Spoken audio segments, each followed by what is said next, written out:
جہاں تک شکر گزاری کا مسئلہ، اس معاملے میں بات یاد رکھنا چاہیے کہ شکر گزاری کے لیے کوئی خاص نماز نہیں ہے، کوئی خاص نماز نہیں ہے شکر گزاری کے لیے۔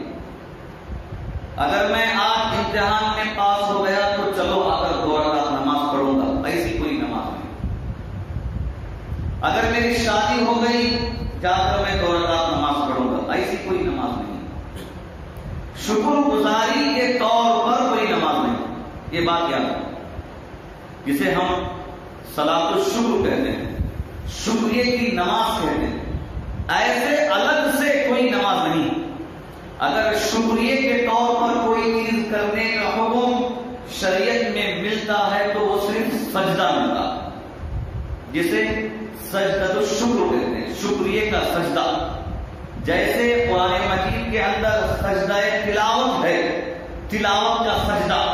ویسے ہی شکریہ کے لیے سجدہ ہے جو مشروع ہے۔ خاص کر اگر میں کامیاب ہوا فوراً سجدہ کروں گا، اللہ کی بڑائی بیان کروں گا۔ اگر میری شادی ہو گئی سجدہ کروں گا شکریہ کے طور پر، نوکری مل گئی سجدہ کروں گا شکریہ کے طور پر۔ لیکن جہاں شکریہ کی نماز کی بات بتائی گئی ہے، اس کا مطلب یہ نہیں کہ الگ سے ہم یہ خاص 2 رکعت نماز پڑھیں، بلکہ شکریہ کی نماز کا مطلب یہ ہے کہ ہم رب العالمین کے انعام، اس کے فضل کو ملنے کے بعد نفل نمازوں کو کثرت سے پڑھیں، سنتوں کو کثرت سے پڑھیں، فرض نمازوں کا خاص اہتمام کریں، اس کا مطلب یہی ہے۔ ورنہ شکریہ کے طور پر کوئی نماز نہیں۔ عام طور پر یہ بات زیادہ تر دیکھی جاتی، جیسے کوئی دلہا بن کر آئے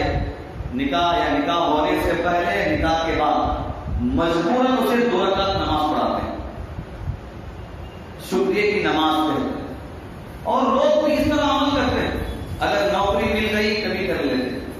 حالانکہ شکریہ کے لیے سجدہ مشروع ہے، سجدہ کیا جائے، اسے سجدہ الشکر کہتے ہیں۔ ورنہ شکریہ میں نماز پڑھنے کی جو بات قرآن مجید میں، احادیث میں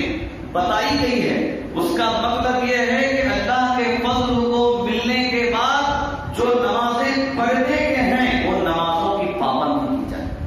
سنتوں کی پابندی کی جائے، نوافل کی پابندی کی جائے، جیسا کہ اللہ کے رسول صلی اللہ علیہ وسلم کا معمول تھا کہ جب آپ کو نبی بنایا گیا، ایک عظیم نعمت آپ کو دی گئی، نبیوں کا سردار بنایا گیا،